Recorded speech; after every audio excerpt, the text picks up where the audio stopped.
Oh, there it goes. EFF. You see? We just want to announce to the House that we are going to bring a substantial motion that ministers must have post-matric qualifications. To run government is a very complex exercise. This anti-intellectual, education-hating culture being promoted in the ranks of the DA must be rejected. The minister must go to school. How na khokho ko skolo? Kumnandi esikolweni. Siyafunda sidlale sifunde. Honorable McPherson, you must go to school, Minister. Thank you very much. Thank you, Deputy Speaker. We just want to deal with a simplistic response given by the Honorable Masondo to an otherwise legitimate and complex argument about the refusal of the ANC government to use its procurement capabilities to stimulate industrialization, the local production of the products in South Africa. It was very opportunistic of him to dismiss it using toilet papers. That's why it's very difficult to take him serious and to respect him as a communist in your ranks. Government should use its procurement policy to force all departments and entities to procure local products. That will lead not only to industrialization, but also to creation of sustainable jobs. If the toothpicks, the clothes, the sheets that you are using in hospitals and prisons, the uniforms of nurses are locally produced, that is the economic substantial point we're making. And the dismissiveness that you came here to demonstrate will make most of us not take you seriously anymore, and particularly to respect you as a communist intellectual. Thank you very much. Sorry, Honorable Member. Please take your seat. Yes, Honorable Ndlozi. No, House Chair, with respect, we request members, because we can't hear them, to either go to the podium or get closer to the mic. We can't hear the declarations, and the GNU is falling apart, so it's very interesting. No, that's it. Your request was enough not to go further.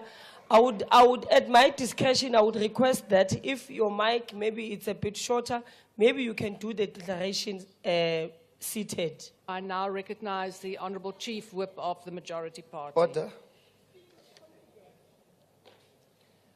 Honorable Ndlozi.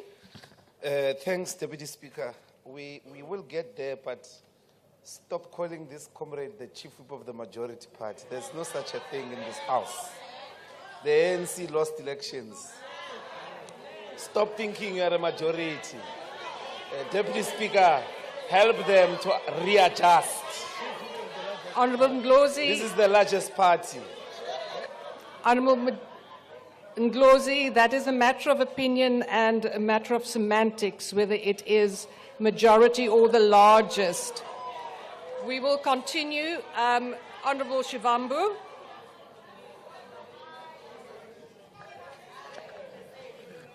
Deputy Speaker, it's not a matter of opinion. In the rules that we have just amended now of the National Assembly, we removed the word Chief Whip of the Majority Party because majorities means 50% plus one. It's basic. We said it's Chief Whip of the largest party. So let's align our vocabulary and the words that we use here. There's no Chief Whip of the majority. We are a Chief Whip of the largest party. That is how we proceed from now on. It's a principle.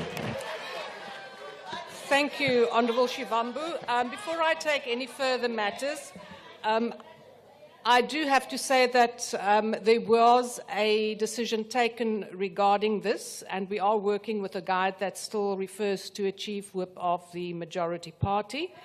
I will therefore, in future, refer to Chief Whip Ntuli. Then we escape all that. So, Honourable Ntuli, if that is in order with you, you are Chief Whip Ntuli. Madam Speaker. Please proceed, Honourable Ntuli. Madam Speaker, let me just comment on the first issue that is under discussion before we deal with the next motion. It's quite correct that this matter has arisen in the Rules Committee, but the report of the Rules Committee is yet to be processed by the House. Now, the rules are determined by the House and not by the committee. So the matter at the moment is still at that process. So I remain the Chief Whip of the majority party.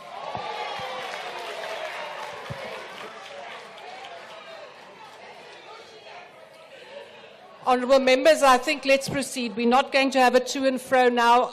Honourable Ndlozi, I'm closing the matter here. Members, we have to proceed, and I now request the Honourable Chief Whip. At this particular point, still in terms of the current rules of the majority party, to read the third order. Honourable Ndlozi, I have ruled on this matter, and you do know in terms of the rules, once I have ruled, the matter is closed. Is it a new matter? No, Deputy Speaker, I did speak about delusions, fiction, and people who are living in a disconnection with reality. The ANC is not a majority.